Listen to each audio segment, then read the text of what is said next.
എനിക്കുള്ള ഊഴമാണ്. ഞാൻ ഇത്രയും നേരം നിശബ്ദയായി ഇരുന്നത് എനിക്ക് മറുപടി ഇല്ലാത്തത് കൊണ്ടല്ല. ഈ ചർച്ചയിൽ അത്യാവശ്യം മാന്യത കാണിക്കണം എന്നുള്ളതുകൊണ്ട് മാത്രം ഞാൻ നിങ്ങൾ പറയുന്നത് മുഴുവൻ കേട്ടിരുന്നു. BJPയുടെയും കോൺഗ്രസിൻ്റെയും പ്രതിനിധികൾ ചർച്ച ചെയ്യുന്നത് കണ്ടപ്പോൾ യഥാർത്ഥത്തിൽ ഒരു തമാശ പടം കാണുന്നൊരു ഫീലാണ് എനിക്കുള്ളത്. മറ്റൊന്നുമല്ല, ഇന്ത്യയിൽ കോർപ്പറേറ്റുകൾക്ക് വേണ്ടിയുള്ള നയം രൂപപ്പെടുത്തിയതിൽ വളരെ പ്രധാനപ്പെട്ട പങ്ക് വഹിച്ചവരെ ഒന്ന് കോൺഗ്രസും അതോടൊപ്പം തന്നെയാണ് ഈ പറയുന്ന BJP. എവിടുന്ന് ഇലക്ട്രൽ ബോണ്ട് വാങ്ങിയത്? 9,000 കോടി രൂപ BJPക്ക് ലഭിക്കുന്നു, 2,000 കോടി രൂപ കോൺഗ്രസിന് ലഭിക്കുന്നു. ഈ കോർപ്പറേറ്റുകളും കുത്തകളും നൽകുന്ന പണം വാങ്ങി വെച്ചിട്ടല്ലേ ഈ കാര്യങ്ങൾ പറയുന്നത്.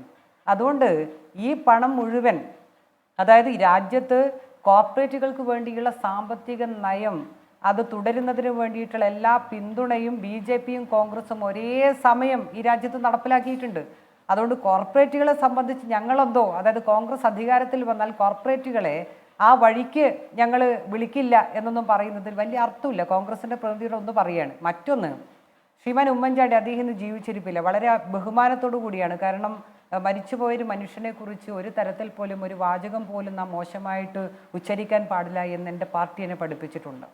അദ്ദേഹത്തെക്കുറിച്ച് ഞാൻ മനസ്സിലാക്കിയത് ഇടതുപക്ഷത്തിന്റെ നേതാക്കന്മാർ, കേരളത്തിന്റെ മുഖ്യമന്ത്രിയെ കുറിച്ച് ഉമ്മൻചാണ്ടിയുടെ മകൻ പറഞ്ഞ കാര്യങ്ങൾ നിങ്ങൾ ചോദിച്ചു.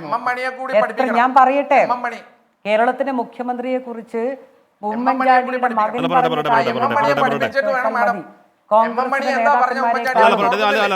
ഞാൻ പറയട്ടെ, ഞാൻ പറയുന്നത് കേൾക്കാനുള്ള സഹിഷ്ണുത പോലും നിങ്ങൾക്കില്ലാത്തത് ഒരു കാര്യം. ശ്രീമാൻ ഉമ്മൻചാണ്ടി ജീവിച്ചിരിക്കുന്ന സമയത്ത് അദ്ദേഹത്തെക്കുറിച്ച് കോൺഗ്രസിന്റെ സമുന്നതരായ നേതാക്കന്മാർ നടത്തിയിട്ടുള്ള സ്റ്റേറ്റ്മെന്റുകൾ അത് വീഡിയോകളായി ചാനലുകളിലുണ്ട്.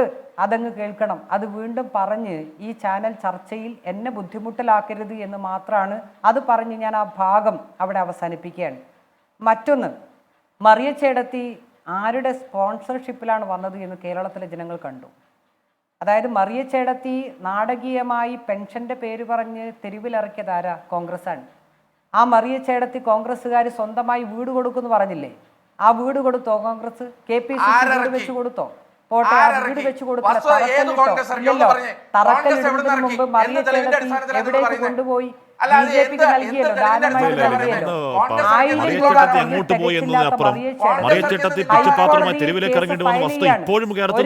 ഫയൽ ചെയ്യാൻ ചുരുങ്ങിയത് 10,000 രൂപ വേണം.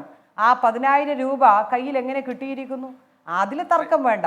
പെൻഷന്റെ പേരില് ഉമ്മൻചാണ്ടി സർക്കാർ, അതായത് UDFന്റെ സർക്കാർ കാണിച്ചതുപോലെയുള്ള കേരളത്തിലെ ജനങ്ങളോട് ക്ഷേമ പെൻഷൻ വാങ്ങുന്നവരോട് കാണിച്ചതുപോലെയുള്ള വിവേചനം കേരളത്തിൽ ഇടതുപക്ഷ ജനാധിപത്യ മുന്നണിയുടെ സർക്കാർ കാണിച്ചിട്ടില്ല. ഞങ്ങൾ 62 ലക്ഷം ആളുകൾക്ക് പെൻഷൻ കൊടുക്കുന്നുണ്ട്. UDFന്റെ കാലത്ത് കേവലം 27 ലക്ഷം ആളുകൾക്ക് മാത്രമേ ഉള്ളൂ. അന്ന് ആ പെൻഷൻ പോലും തികച്ചു കൊടുക്കാൻ വേണ്ടി ഞങ്ങൾക്ക് സാധിച്ചില്ല. പക്ഷെ ഞങ്ങൾ എന്തുകൊണ്ട് പെൻഷൻ കൃത്യമായി കൊടുക്കാൻ സാധിച്ചില്ല എന്ന് ജനങ്ങളോട് കൃത്യമായി ഞങ്ങൾ അവതരിപ്പിച്ചിട്ടുണ്ട്. അങ്ങനെയാണ് ഡൽഹിയിൽ പോയി ഞങ്ങൾ സമരം നടത്തിയത്. ഞങ്ങൾക്ക് കിട്ടാനുള്ള കാശ് വേണം, കേരളത്തിന് അർഹമായിട്ടുള്ള പണം വേണം. സമരം നടത്തുമ്പോൾ ഈ പറയുന്ന കോൺഗ്രസ് നേതാക്കന്മാർ വന്നോ? കേരളത്തിനോട്, അതായത് BJPയുടെ നേതൃത്വത്തെ അല്ലെങ്കിൽ BJP ഗവൺമെന്റിനെ വിമർശിക്കുന്നത് പോലും പരസ്യമായി കണ്ടു നിൽക്കുവാൻ വേണ്ടി നിങ്ങളുടെ നേതാക്കൾക്ക് പറ്റില്ലല്ലോ. ഇവിടെ മത്സരിക്കുന്നവർ നിങ്ങൾ ആലോചിക്കേണ്ടത്, ഈ പാർലമെന്റ് തെരഞ്ഞെടുപ്പിൽ മത്സരിക്കുന്ന 4 പേരെ കോൺഗ്രസിന്റെ നേതാക്കന്മാർ BJPക്ക് വേണ്ടി മത്സരിക്കുകയാണ്. 2 പേര് UDFന്റെ നേതാക്കന്മാർ, ഇപ്പോഴും UDFന് വേണ്ടി KPCC പ്രസിഡന്റും കാസർഗോഡ് സ്ഥാനാർത്ഥിയും 2 പേരും പറയുന്നത് BJPയിൽ പോയാലേ ഞങ്ങൾ നിലപാടുകൾ വേണം. അല്ലെങ്കിൽ ജനങ്ങൾക്ക് മുമ്പിൽ വോട്ട് ചോദിക്കുമ്പോൾ, തെരഞ്ഞെടുപ്പിൽ അടുക്കുമ്പോൾ, തെരഞ്ഞെടുപ്പിലേക്ക് പോകുമ്പോൾ ജനങ്ങൾക്ക് മുമ്പിൽ പറയാൻ എന്തേലും വേണം. ചർച്ച ചെയ്യൂ. നിങ്ങൾ രാജ്യത്ത് തൊഴിലില്ല, കർഷകർ സമരത്തിലാണ്, സ്ത്രീകളെ ബുദ്ധിമുട്ടിലാണ്, പാചകവാതകത്തിന് വില കൂടുകയാണ്, പെട്രോളിനും ഡീസലിനും വില കൂടുകയാണ്. പാർലമെന്റ് തെരഞ്ഞെടുപ്പിൽ ചർച്ച ചെയ്യേണ്ടത്. അത്തരം ഗൗരവമായ പ്രശ്നങ്ങളിലേക്ക് ചർച്ച പോവേണ്ടിയിരിക്കുന്നു. ആ ചർച്ചയാണ് ജനങ്ങൾ നടത്തിക്കൊണ്ടിരിക്കുന്നത്.